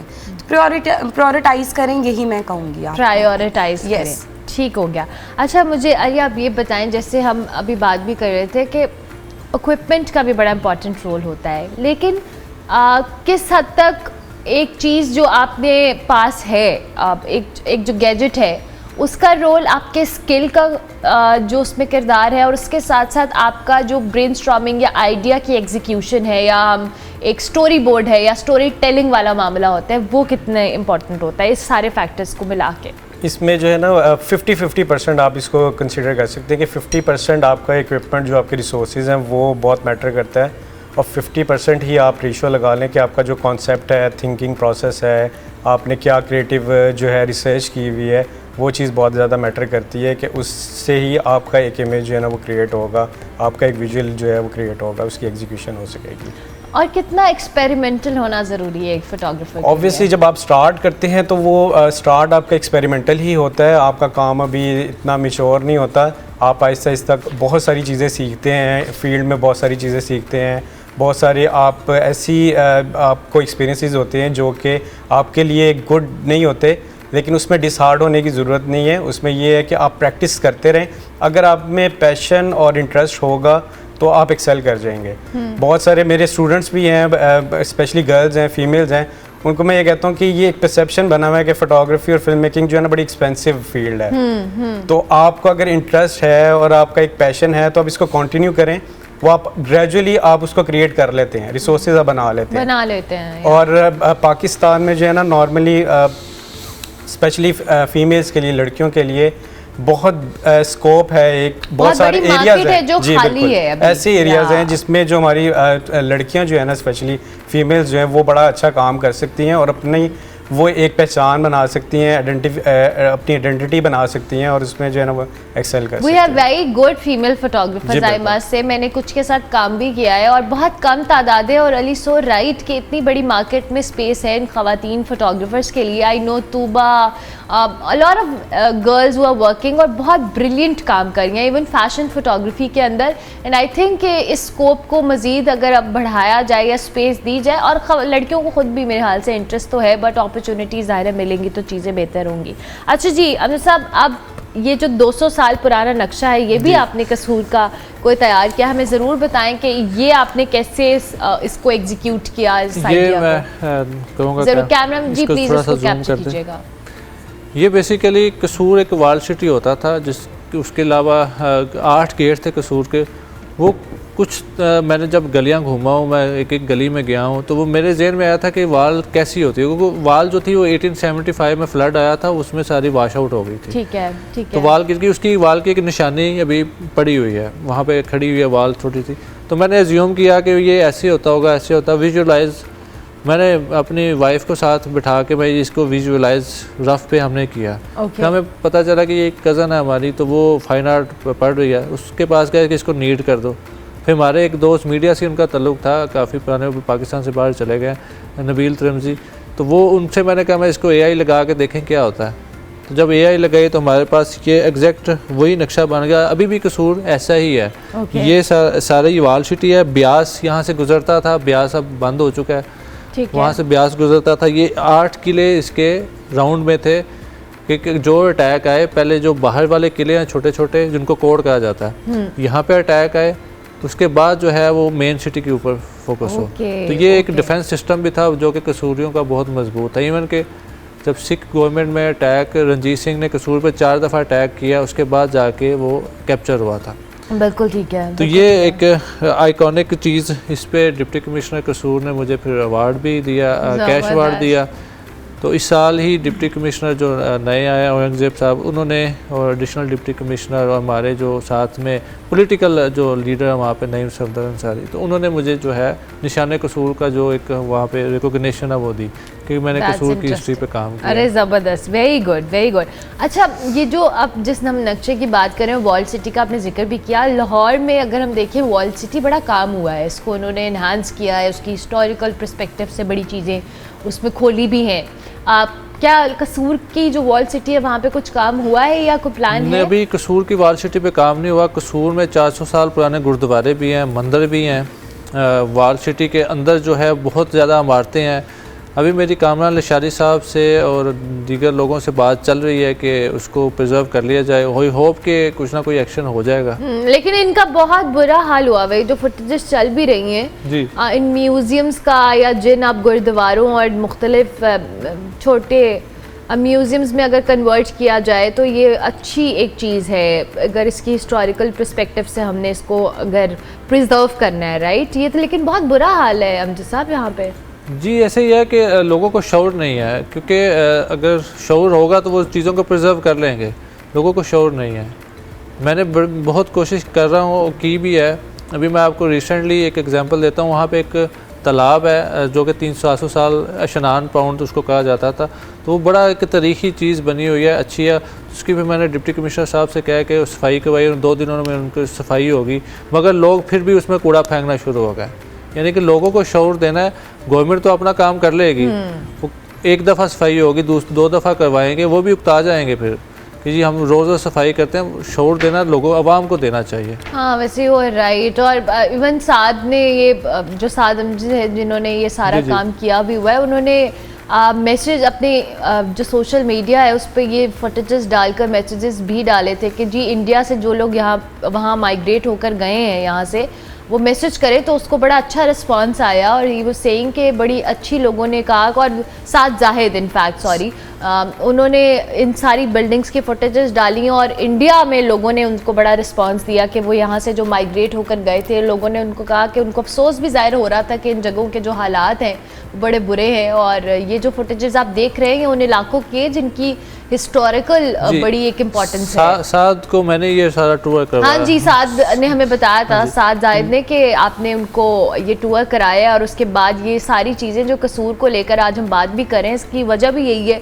कि एक बड़ा कदीम शहर है जी, बड़ी इसकी हिस्टोरिकल कसूर को लोग बुल्ले शाह, नूर जहाँ के अलावा कसूर की मछली, फलूदा, अंदरसे, इन चीज़ों की वजह से जानते हैं। मैंने सिर्फ मछली सुनी हुई कसूर की कि जी कसूर से मछली। अभी तो वो एक 1950 का एक गाना है, जुत्ती कसूरी पैरी ना पूरी, वो अभी वो नए सिरे से वो रेप्लिकेट हो रहा है, पाकिस्तानी किसी सिंगर ने गाया। अच्छा ओके, तो वही एक गाना, बड़ा मशहूर गाना, जुत्ती कसूरी पैरी ना पूरी, ये मैंने सुना है, लेकिन ये जो अभी रिवाइव कर रहे हैं वो मैंने नहीं। तो ये कसूर के जूते भी मशहूर हैं। अच्छा, वो अभी हमारे प्रोड्यूसर बता रहे मिठाई भी बड़ी मशहूर है। मिठाई अंदरसे है ना, उसमें अंदरसे आ जाते हैं। अंदरसे हलवा भी बड़े हलवा भी है, फलूदा भी है। अब खाने की बात निकल आई कसूर से। देखिए हम पंजाबी लाहौरियों का मसला ये है, हम हर बात घुमा के खाने पे। कसूरी मेथी तो वर्ल्ड वाइड फेमस है कि वो तो हर जगह यूज होती है। इंडिया में भी है, उन्होंने भी कसूरी मेथी लिखा हुआ है। बिल्कुल बिल्कुल। इवन के अब जो कसूर से लोग माइग्रेट करके गए, अभी कल मुझे एक मैसेज आया कि जी हमारी शॉप है इंडिया में कसूरियाँ दी हट्टी। अच्छा हाँ, तो वहाँ पे एक शॉप है, मैं सोशल मीडिया पे देख रहा था, जुत्ती कसूरी, वो इस नाम से शॉप भी है वहाँ पे। उनको बैग बनाए हुए हैं। यानी कि जो कसूर के लोग, मेरा एक दोस्त है, उनकी फैमिली को अभी भी कसूरिया फैमिली कहा जाता है। तो चले अच्छी बात है, उनको किसी रेफरेंस से जानना तो जाता है। लेकिन आई एम ग्लैड कि सारा काम हो रहा है जी। बस टाइम कितना है, मैं इन द एंड को बात हो गया। Okay done, thank you very much. बहुत शुक्रिया आपका भी, डॉक्टर ताहिरा आपका भी बहुत शुक्रिया, अली आपका भी बहुत शुक्रिया, आप तीनों मेहमानों का बहुत शुक्रिया कि आप तशरीफ लाए जी। प्रोग्राम का वक्त खत्म हुआ। इंशाल्लाह मेरी आपसे मुलाकात होगी अब मंडे को। कल और परसों आप हमारा बेस्ट ऑफ देख सकेंगे। फीडबैक हमारे सोशल मीडिया हैंडल्स पर लाजमी दीजिएगा। मेरी तरफ से अल्लाह हाफ़िज़।